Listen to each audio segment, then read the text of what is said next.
Odofo onyankopon hira. Ene na so ni mihia from historicin. Ene mesrew se ma me mereki tuwa bi na me fa no ma bi nya example na me hwie a obetem ase. Sa se me wofa ene ka chem ofa ta ba bia obi nyankopon hira. Me dwendwene no mani ekokoto sa insuo yi so.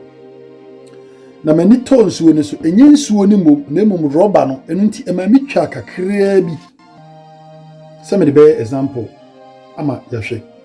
Yemi se me busa wo se we ne kala ye de a asema beka se e clear. But the moment I made sa yellow color e baba betumu no uhu clear ni biem. Color wo behu e yellow. Yemi se e video ni nti uhu ni ye na mom fa ne sa ma me. But me the green me the blue color e baba betumu a ni obehu ane se e blue u achira uhu clear no mo na mom blue no mom na obede ubehu. Ma menka abako se mbi nchiro. Emre bi atwam. Onyankopon tiem efre moadoma nyina se. Oba be afahye kakra bi. Na sa afahye ya oye idie. Ope aboa bi abɔ na baso. Na mbom ni obeye ne se obefira ntoma mebree. Enti moadoma ni nyina obi ankonko pentoma. Na wo obetimi afira ntoma bi obefira bia no. Wa chede kese e de ma. Ene moadoma no obia pentoma bia de agu ho. Obia twane na hoadi betimi bia. Na aboa bi ye frɛ no nyankoma wuo. Na ne yenti a ye frɛ no nyankoma wuo ni se ne wodi awuo no kura onya bi. Wona masrede ase wo wuo ani. Nti edin ana omode frɛ no ene nyankoma wuo. Okọ ne maame ho no okoka kire ne maame se maame yi. Nyankopon edwa ya oboi. Mesrɛ wo se kono kopɛ ntoma efa maame. Ne maame ka kire ne se ewiase kwatere kwase obefira wo ntoma tie ne din. Na menka me obi ane senka me ho kwatere kwase. Mini bi na mbom mesrɛ wo se ma mema wa futuo bi se sa futuo no fa de a ebeboa wo. No se maame fa maame. No se so hu de wa kala sitie no. Mesrɛ wo se fo so ase ba bi Nyankopon betena no. Tena ne nkyɛn. Na wo hwie a wodi nkunimdie ebeba fi. Try asa wo bɛbɛn Nyankopon. Na sɛ wo bɛn na wodi nkunimdie ebeba fi. Fashe no bae no. For so wa akokɔ bɛn Nyankopon. Ene amboa we ni Nyankopon bɛhye bia na ɔma hye bi. Kyɛ sɛ ɔmo hye obi a hye bi.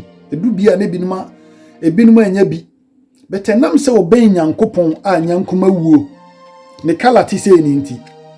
Sɛ Nyankopon ɛhyɛ atare yellow a obey Nyankopon ti na reflect ne dem. Nyankopon hyɛ green a na reflect ne dem.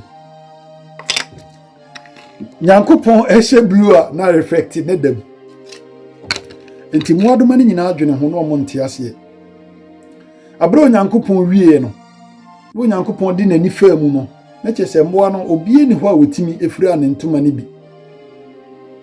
Nti asema kan sa gisi otu hyeda na mmoa no si da bi onyame ye wo Nyankoma wu a no oben wo ono dia atade bi a behye bia wo hye bi ntoma bi a befira bia no ofira bi nenso wansore mpo ankofira ntoma foforo onyame se saa ane ma nhwe ma mensa ankofira ntoma foforo nhwe so obetime fira bia ofira bi Onyankopon kofira foforo no ene wo saa ben no ena ne kala ne saba betum no obi e boni nsem ho no Onyankopon ka kire ne se efi na kuru masesa wudin yemfrɛ Onyankoma wuo bie na emom ye bɛfrɛ adada ntoma enti se mo bai na mo bɛte se aboa bi ye frɛ na adada ntoma emre bi atwam ne ye frɛ Onyankoma wuo na die na mepɛse yemfa mfiri sa asemi ni asema mepɛse me ka kire wo ne se ma me papai uni bi e wo wiase mu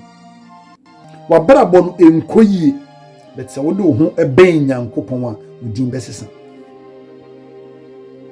abrabom waye ni obetimi bia betse wo ben wo nyankopon wa sene nyankoma wuo ni din esesa edane adada ntoma no onyankopon besesa wudi aware no wonko awokọ anagu betse wo ben nyankopon wa maame wabrabo besesa wo mano wo maso odene se wo ben nyankopon wa wabrabo ebesesa ede asem na mpese me ka kire wo yo kristoni a yiro ho na sum nyankopon yi na ben nyankopon na onu nyankopon ebesesa wabrabo me nua ba bi e commenti wo se nana nkramofo so yahwe wo enti wo kan ya kan nkramofo maame asema me pese me ka kire se Allah na se wo sum na ben Allah yie na obesesa wabrabo obi a oben bronsam bia no wo hwe na ni su obi nkan kire se bronsam enetinim enti se wayiro ho se wo sum Allah yiro ho na sum Allah na Allah besesa wabrabo wayiro ho se wo sum nyankopon mesere se yiro ho na sum nyankopon ne nipa bi ode ne ho ben nyankopon bia osesa na brabo onyankopon hwira onye wakoma so ade ma se ne da bia mnu hia meka no e ma wure mfi se wo be share na wo be comment ene na so ni hia e frame story king with me follow me on Facebook every week be a different stories eba ma bye.